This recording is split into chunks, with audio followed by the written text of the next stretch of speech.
saya Reza Dwi Permana dengan nomor induk mahasiswa 181113 akan memaparkan materi sosiologi hukum, yang lebih khususnya materi penegakan hukum responsif, stratifikasi sosial, hukum dan politik dalam penyelesaian konflik, dan penyuluhan dan bantuan hukum. Baiklah, kita ke materi yang pertama, yaitu penegakan hukum responsif. Berbicara masalah hukum berarti berbicara mengenai dinamika, yaitu berbicara dalam konteks tantangan dan di sisi lain jawaban dalam suatu persoalan. Dan hukum itu sendiri memang seharusnya dirancang berdasarkan asumsi-asumsi tertentu, keadilan-keadilan tertentu, teritorial tertentu, prinsip-prinsip tertentu, dan normalisasi tertentu, serta pada susunan institusi hukum tertentu pula.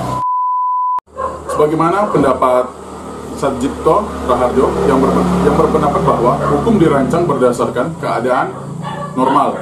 Normalisasi itulah yang dipakai sebagai bahan untuk menyusun sekalian kelengkapan suatu bangsa dalam berhukum, seperti susunan institusi-institusi hukum, kewenangan, prosedur, dan sebagainya. Maka, manakala keadaan normal tidak lagi ada, hukum tidak lagi dapat bertahan lebih lama dengan cara berhukum yang lama.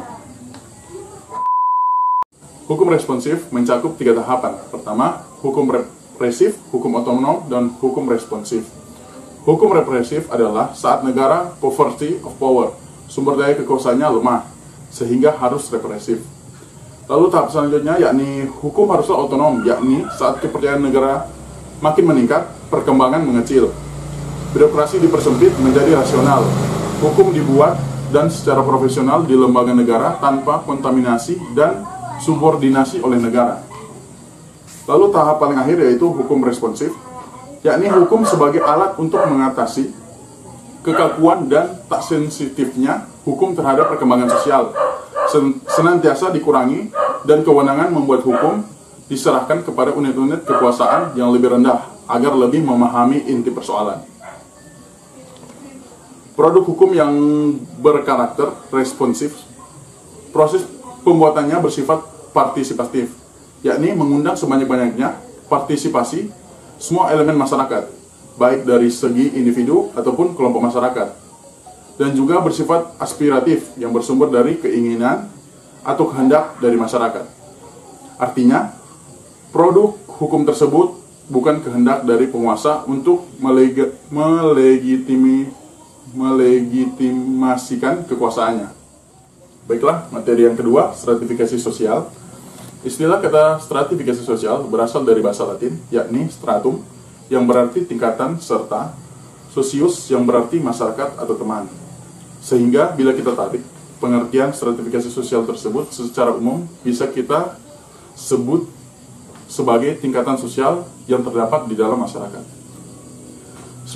Stratifikasi sosial merupakan kesan yang berasal dari gambaran kondisi yang ada dalam keadaan kehidupan masyarakat. Stratifikasi sosial atau dalam bahasa Inggris disebut sebagai social stratification merupakan perbedaan masyarakat atau penduduk ke dalam kelas-kelas secara bertingkat atau hierarki. Dengan kata lain, perbedaan dari kedudukan atau memicu adanya stratifikasi sosial atau yang juga disebut sebagai pelapisan sosial.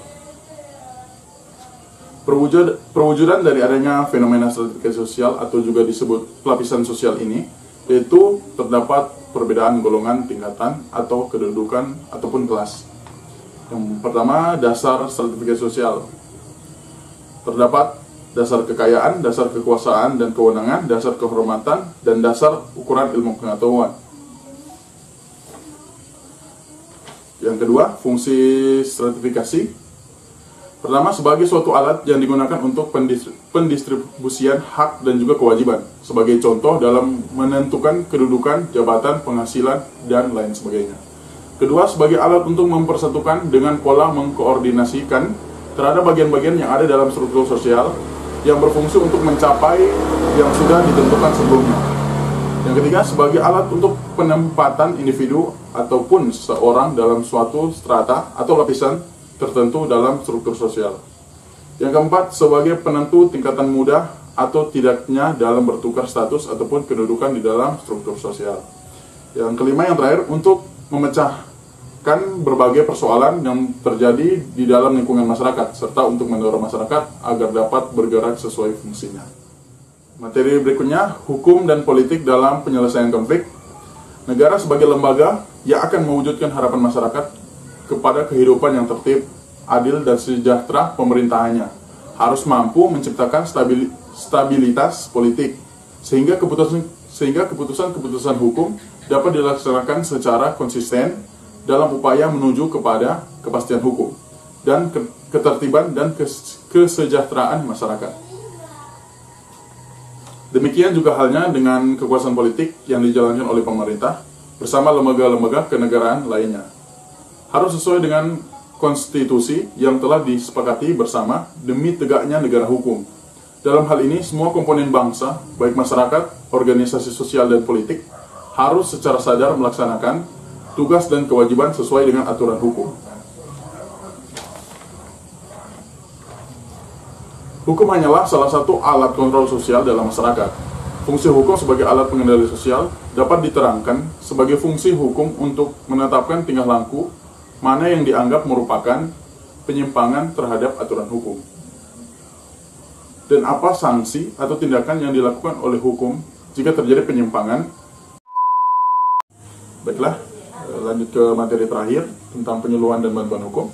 Penyuluhan hukum merupakan proses penyampaian informasi hukum yang berupa materi-materi hukum yang berlaku dengan maksud untuk diketahui dan dipahami serta dihayati oleh masyarakat sesuai dengan makna yang terkandung di dalamnya, dan selanjutnya terwujud dan pola pikir dan bertingkah laku.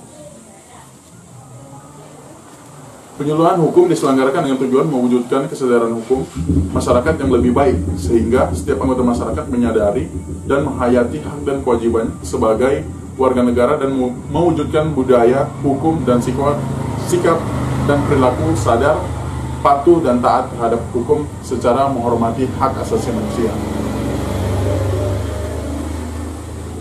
Itulah yang dapat saya sampaikan. Lebih dan kurangnya saya mohon maaf. Wassalamualaikum warahmatullahi wabarakatuh.